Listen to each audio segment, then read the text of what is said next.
ప్రస్తుతం వైఎస్ఆర్సీపీ అధినేత YS Jaganmohan Reddy Visakha RK beach కు చేరుకున్నారు. కోతకు గురైన సాగర తీరాన్ని ఆయన పరిశీలిస్తారు.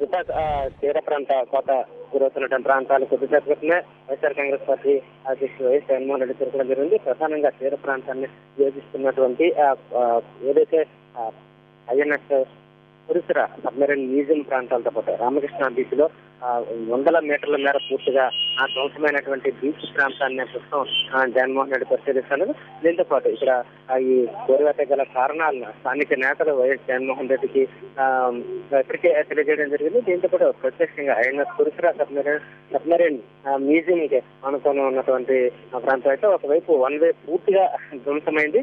ఒకవైపు మాత్రమే ప్రస్తుతం ప్రయాణికులకు సంబంధించి వాహనాలకు రాకపోకలకు అనుమతిస్తున్నటువంటి పరిస్థితి. ఈ నేపథ్యంలో దీనికి సంబంధించినటువంటి వివరాలను పూర్తిగా తెలుసుకుని పరిశీలించే ప్రయత్నం చేస్తున్నారు జగన్మోహన్ రెడ్డి. ఇక్కడ పోలీసు మెస్కి ఎదురుగా ఉన్నటువంటి ఆ ప్రాంతం వద్ద ప్రస్తుతం జగన్మోహన్ రెడ్డి పూర్తి స్థాయిలో ధ్వంసమైనటువంటి బీచ్ ప్రాంతాన్ని ప్రస్తుతం పరిశీలిస్తున్నారు. ప్రధానంగా హుదూద్ తుఫాన్ తర్వాత ఎంత పెద్ద ఎత్తున బీచ్ మొత్తం కూడా మొత్తంగా తీవ్రంగా ధ్వంసమైనటువంటి పరిస్థితులపైన కూడా ఆయన తెలుసుకుంటున్నారు. దీనికి సంబంధించి ఎలాంటి నివారణ చర్యలు ఒకవైపు విశాఖ పోర్టు దీనికి కారణం పెద్ద ఎత్తున చేపడుతున్నటువంటి ఇసుక కోరువేత దీనికి ప్రధానంగా కారణమైనటువంటి విమర్శలు వస్తున్న నేపథ్యంలో సంబంధించి ప్రభుత్వం ఎలాంటి చర్యలు ఈ అంశాల మీద స్థానిక నేతలు వైఎస్ జగన్మోహన్ రెడ్డికి చేస్తున్నారు. దీనికి సంబంధించి ఇప్పటికే విశాఖ పోర్టు కమిటీ 9 సంస్థలతో కూడినటువంటి ఒక విశాఖ పోర్టు ట్రస్ట్ ఆధ్వర్యంలో కమిటీ ఏర్పాటు చేయడం జరిగింది ప్రభుత్వం.